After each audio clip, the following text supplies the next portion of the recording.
Ayşen. Ebe kadın nerede kaldı? Hadi çabuk çabuk çabuk. Çabukları, temiz bezleri hazır edin. Bak geldiler, tamam. Tamam dur. आज के इस video में जानिए कि कैसे होता है लड़कियों का खतना। खतना यानी कि सर्कमसिजन। इस शब्द के बारे में आपने कभी न कभी जरूर सुना होगा। अगर आपका संबंध इस्लाम धर्म या ईसाई धर्म से होगा तो आप अच्छे से जानते भी होंगे कि खतना क्या होता है, इसकी पूरी प्रक्रिया क्या है। वैसे आमतौर से खतने की प्रक्रिया लड़कों के साथ ही की जाती है, लेकिन आपको जानकर हैरानी होगी कि कुछ देशों तथा कुछ खास विचारों को मानने वाले समूह में लड़कियों का खतना भी यानी कि सर्कमसिजन किया जाता है। वैसे लड़कियों के खतने को अपवाद अगर मान लें और उसको छोड़ भी दें तो हर कोई इसको वर्जित ही मानता है तथा इसको गलत ठहराया जाता है। लड़कियों के साथ हुई इस हरकत को यौन शोषण भी कहा जाता है, लेकिन क्या ये यौन अपराध है? आखिर क्या होता है लड़कियों का खतना? जानने के लिए इस वीडियो में हमारे साथ आखिर तक बने रहिए, क्योंकि फीमेल सर्कमसिजन के बारे में हम आपको पूरी जानकारी विस्तार से देने वाले हैं। लेकिन दोस्तों, फीमेल सर्कमसिजन के बारे में जानने से पहले आपसे एक रिक्वेस्ट है कि आप इस चैनल पर पहली बार आए हैं या आपने अब तक इस चैनल को सब्सक्राइब नहीं किया तो बस अभी चैनल को सब्सक्राइब कर लें, साथ ही बेल आइकन दबाकर नोटिफिकेशन भी ऑन कर लें ताकि हमारी सभी लेटेस्ट वीडियोस की जानकारी आप तक आती रहे। चलिए अब फीमेल सर्कमसिजन के बारे में जानते हैं।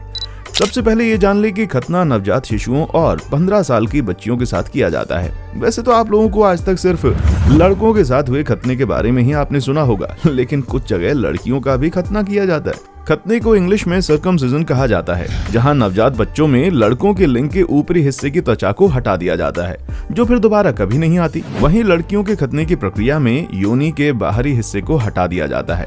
वैसे इसके और भी कई तरीके हैं जिसके बारे में हम आगे बात करेंगे।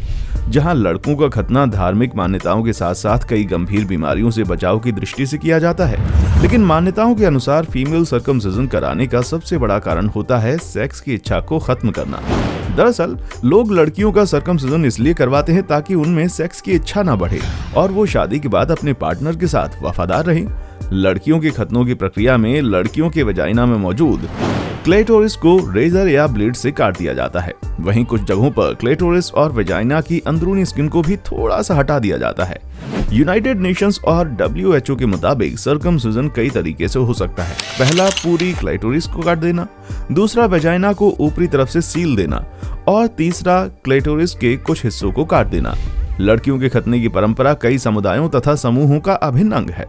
खास तौर पर बोहरा समुदाय में ये परंपरा सालों से चली आ रही है।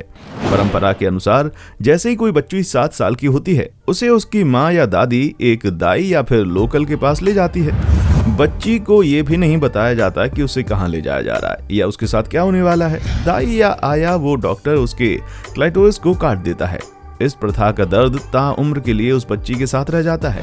इस दौरान सबसे दर्दनाक तो ये होता है कि सर्कमसिजन करते वक्त बच्चों को पूरे होशो हवास में रखा जाता है और ये किसी एक्सपर्ट डॉक्टर के द्वारा नहीं बल्कि किसी भी दाई या दादी से करवा दिया जाता है। यही कारण होता है कि सर्कमसिजन करने में बहुत से नुकसान भी होते हैं, जैसे कि एक ही ब्लेड से कई लड़कियों का सर्कमसिजन करने की वजह से लड़कियों को वजाइनल इन्फेक्शन के अलावा इनफर्टिलिटी जैसी बीमारियां होने का खतरा होता है।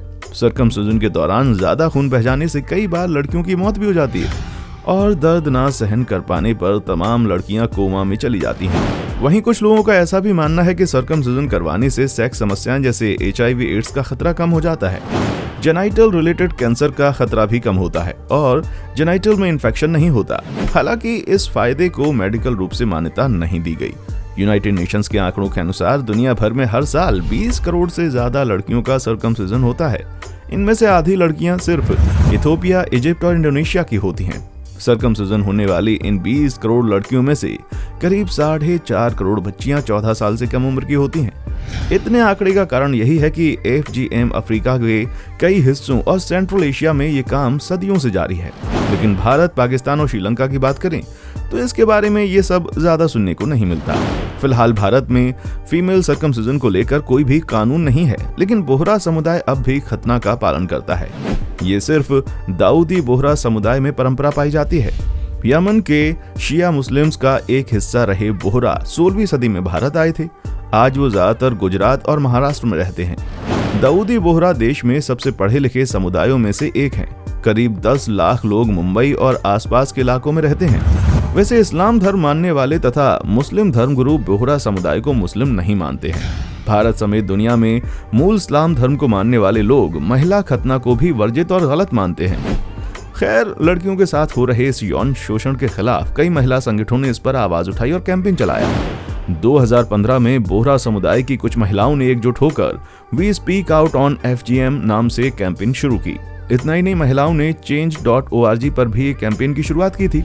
दुनिया भर के कई समुदाय इस कुप्रथा को सदियों से करते आ रहे हैं, लेकिन अब इस कुप्रथा को रोकने के लिए कुछ महिलाओं ने मोर्चा खोल दिया है और इसके खिलाफ एकजुट होकर लड़ रही हैं। बता दें, लड़कियों के साथ होने वाला फीमेल सर्कमसिजन एक ऐसी कुप्रथा है जिससे न सिर्फ लड़कियां अपना मानसिक संतुलन खो देती हैं, बल्कि उनके शरीर को बेहद नुकसान भी पहुंचता है। कई बार कम उम्र होने और ज्यादा दर्द होने के कारण लड़कियों की जान चली जाती है और जो लड़कियां बच भी जाती हैं, उनके दिमाग में इस कुप्रथा से जुड़ी दर्दनाक यादें ताउम्र उनके साथ रहती हैं।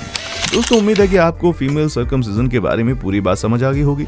वीडियो अच्छी लगी है तो इसे लाइक और शेयर जरूर करें। साथ ही अगर आपने अब तक हमारे इस चैनल को सब्सक्राइब नहीं किया तो अब जाते जाते जल्दी से चैनल को सब्सक्राइब कर लें। अगर आपको हमारी वीडियो पसंद आई है और आप आगे भी इसी तरह की इन्फॉर्मेटिव वीडियोस देखना चाहते हैं तो चैनल को सब्सक्राइब करने के बाद दिख रहे बेल आइकन को दबाकर नोटिफिकेशन ऑन कर लें, ताकि हम जैसे ही कोई नई वीडियो अपलोड करें उसकी जानकारी आपको सबसे पहले मिल जाए और आपसे हमारी कोई भी वीडियो मिस ना हो। देखने के लिए शुक्रिया। दोस्तों, आपको स्क्रीन पर 2 और वीडियोस दिखाई दे रही हैं, जिसे देखने के लिए स्क्रीन पर क्लिक करें।